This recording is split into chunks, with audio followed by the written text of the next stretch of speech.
All right, how's everybody doing? Good. Yeah, that's me. Cool.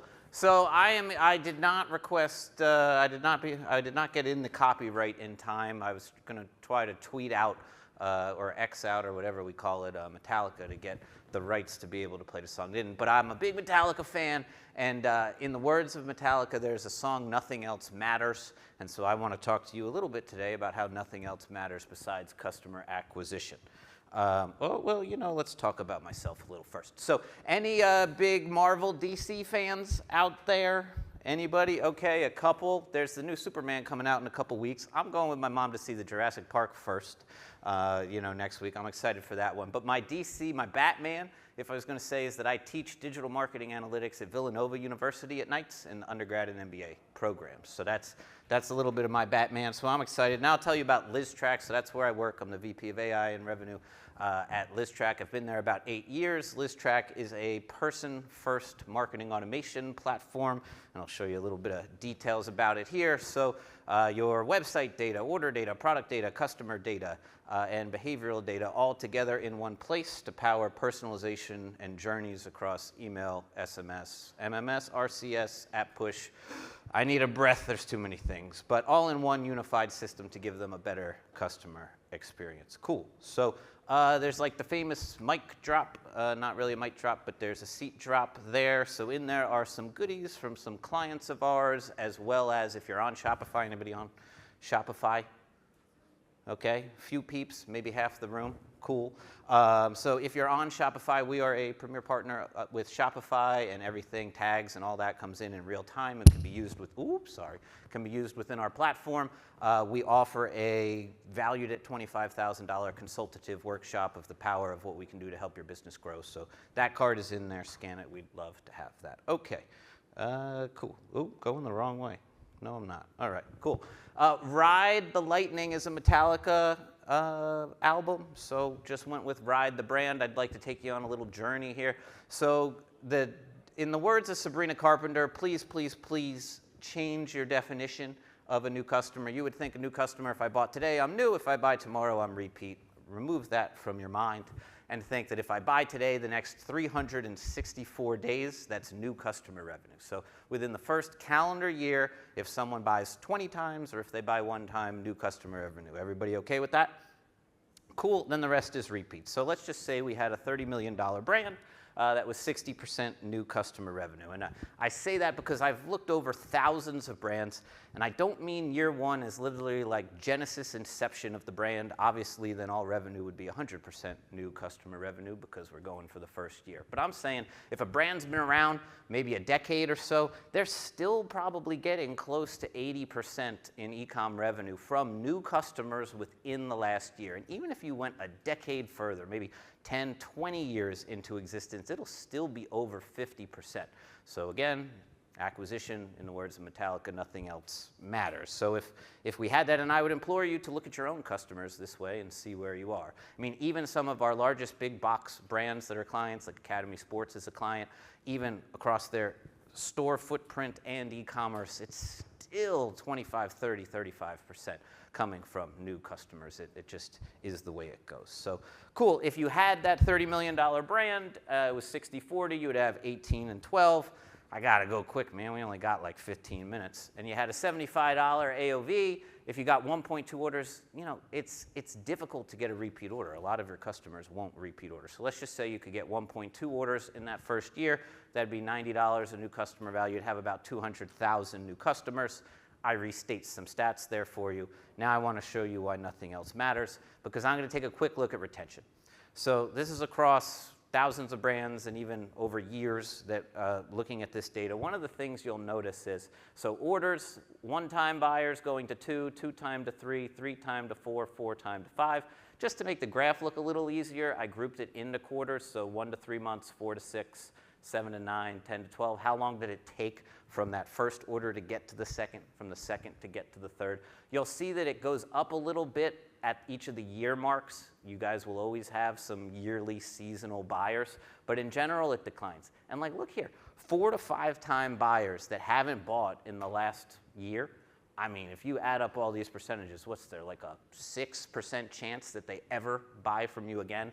And your one-time buyers, forget it. It's like maybe a 1 or 2% chance. So the point of that being that every customer has an expiration date. I actually just got back from vacation with my family and my daughter. We came in and she's like, I'm thirsty, I'm going to get some milk. She went into the fridge, took a big slug, and she found out that things do have an expiration date, and it'll be a challenge to get her to have the right calcium levels moving forward. But this is generous at 85%. I just showed you stuff that was like 3, 4, 5, 6%. But as a general principle, if someone hasn't bought from you in the last 12 months, you got at least an 85, if not 90, 95% chance that they're never buying from you again.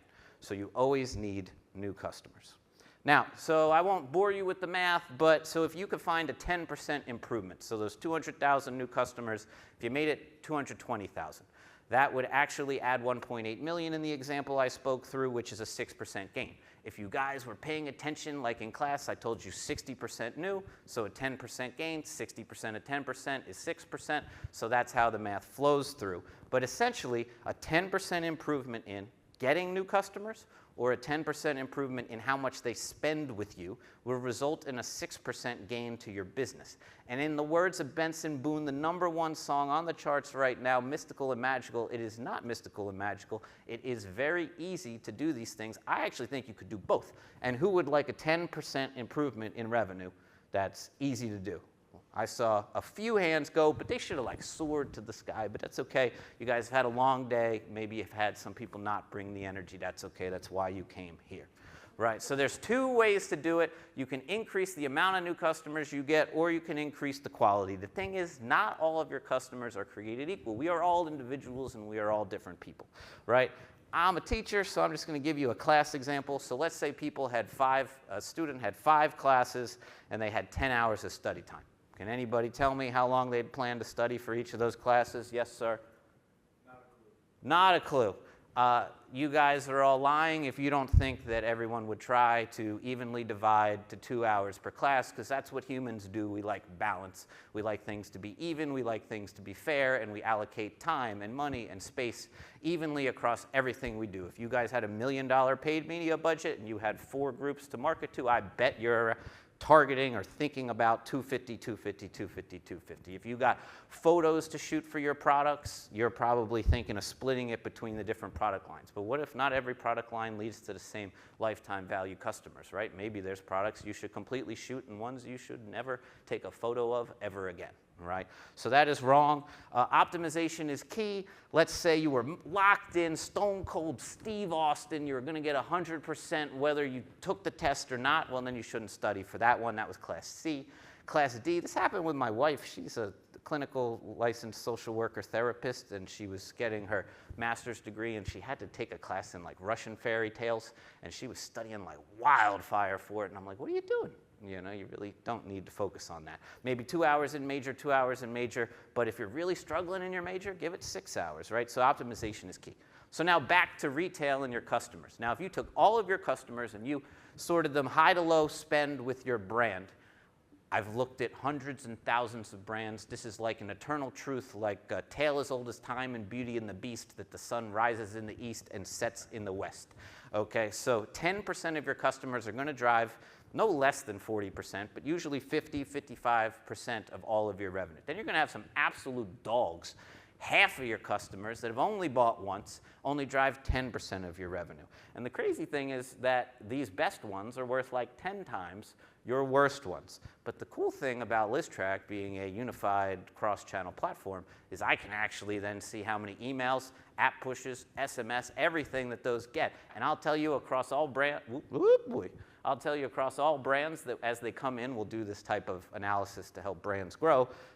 Typically, brands are marketing to everyone the same, their best customers and their worst. Now, that's a completely different session, but I would like I told you, if you were paying attention, 10% improvement, not 900%.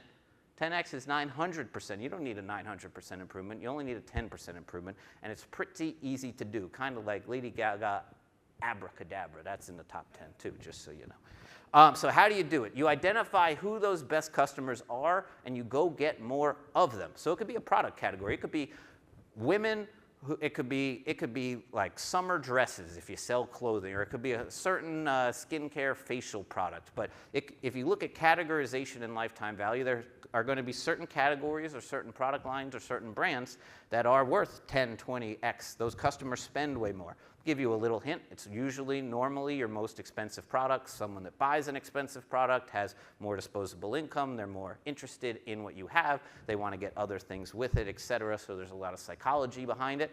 But identify those and go get more of those customers. It could be a channel. Maybe TikTok does better than the gram, or maybe Meta, or maybe it's paid search, or maybe it's referral. Who knows? Could be male, female, could be a geolocation, could be any combination of them, but I would tell you, you do not need to slice dice like a Michelin star sous chef. It's usually, if you look at it, it'll jump off the page. But find it out, market, change your budget, take that $1 million that was split 250, 250, 250, 250, and try to max out your bids on whatever the product category is that has the highest value, and you'll start bringing in more of those customers, and then that will flow through and get you that gain. Sound good? Everybody got that? So cool. That's how to get more valuable customers. In the words of Metallica, nothing else matters other than this thing. This is how we live our lives, this cell phone, not our desktops. So this is how we browse everything. This is how we find everything. So mobile acquisition is number one.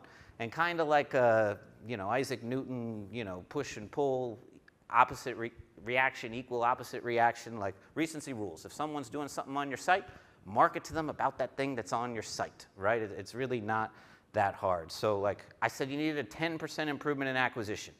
If you do a two-step pop-up where you're doing email first and then SMS later, and maybe you could gate it, or maybe you test gating it, that you have to do both, but they don't know till they do the first. Maybe they get a better offer at the second.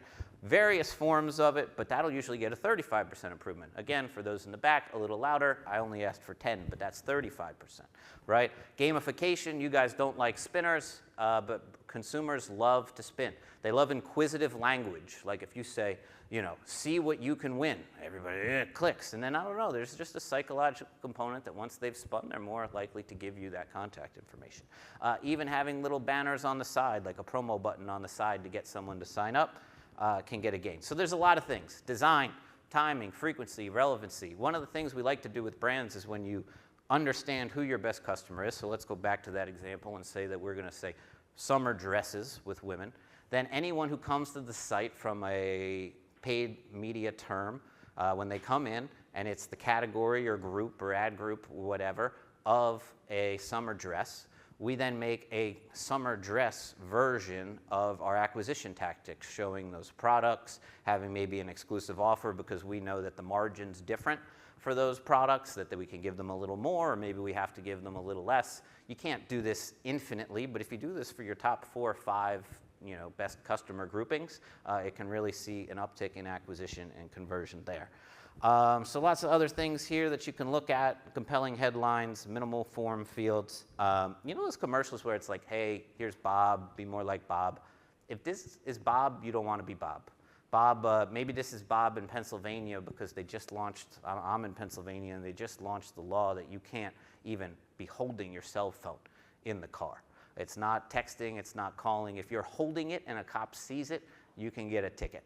And I would think to get into a hole like this, someone must have been looking at their cell phone.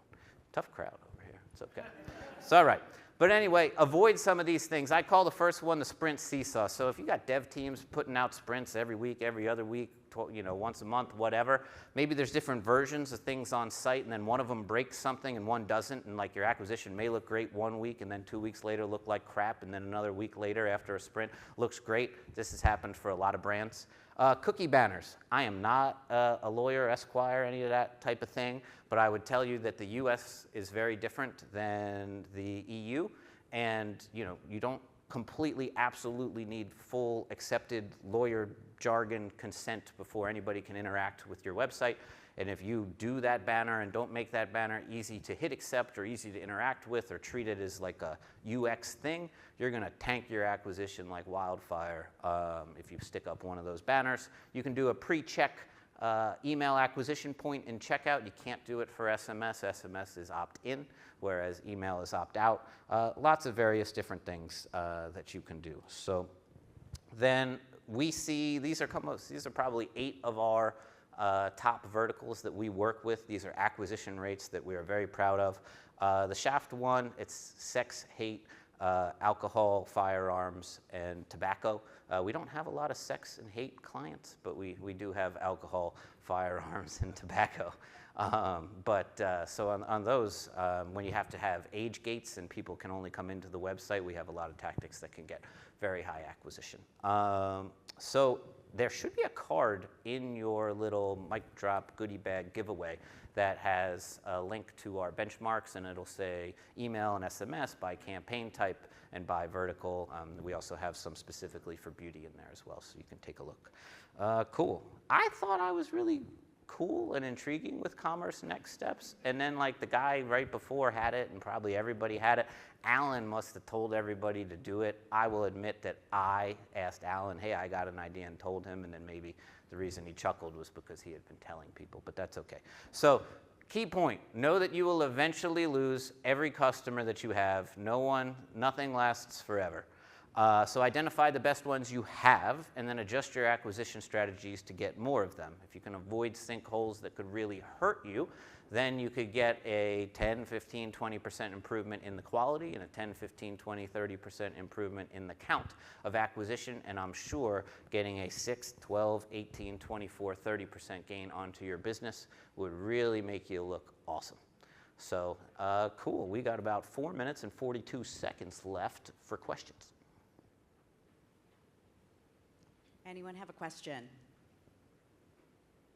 It was that educational. I understand. I mean, I agree. But there's got to be a question. All right. Dead in the middle.